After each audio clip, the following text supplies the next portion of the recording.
I'm going to say two things. One is looking for organizations that are pre-existing. And is it coincidence or maybe not that these organizations were ones that were developed by parents themselves? So Mhm. that is the message here. If it doesn't exist, we as parents and caregivers make awesome entrepreneurs because we are motivated. Look at Melissa and Andrew.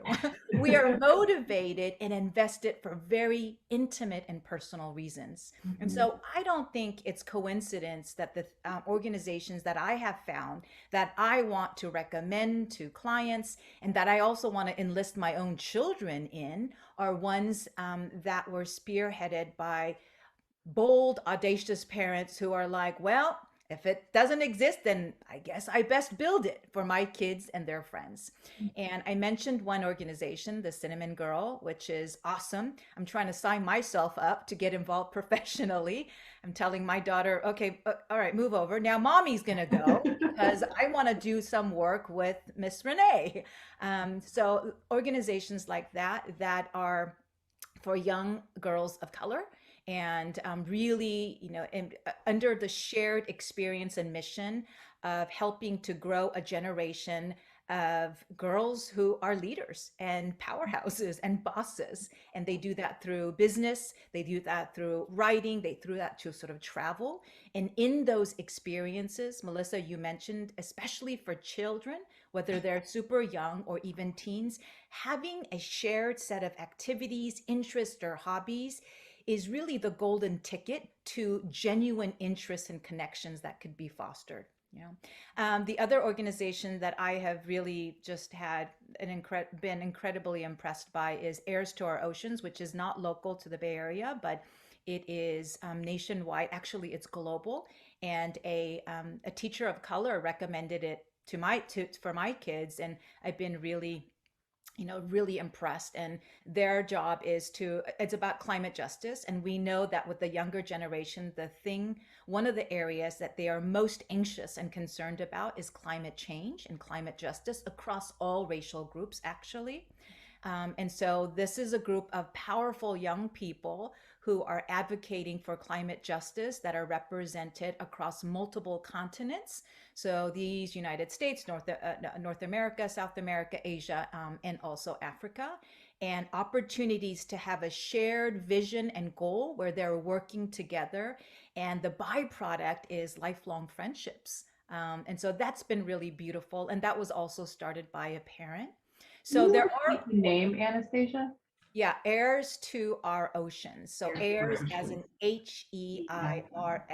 Got It it. was started by a local family. They're a white family, but they've really thought about how climate change disproportionately impacts communities of color world over. So really thinking about how to build a coalition of young leaders across the world. So that's been really, so looking for pre-existing organizations, that's one thing.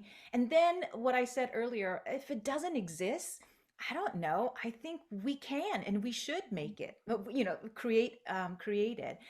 More recently, I told my son, who is a jazz musician, he's like, well, I've noticed that from elementary all the way to high school, there are less and less kids of color who are involved in jazz, which is traditionally a Black form of music. And he's like, Mom, I'm the most Black kid, and I don't even look Black because of all my multiracial sort of heritage. I'm the only Black kid in this top jazz. And so we really thought about how, he felt really, I don't know, frustrated and distressed about this. So I said, why don't you, go and offer sort of something? So in the last couple of months since the beginning of the calendar year, he's gone back to his elementary school, so targeting much younger kids, and offering a free electronic music production, which is what Oh, he does. And so think and it's for BIPOC kids by BIPOC kids. And so he's having a very sobering reality dealing with 7 and 8 year olds. But the idea is I want him to be able to experience, like, don't be just in a state of distress.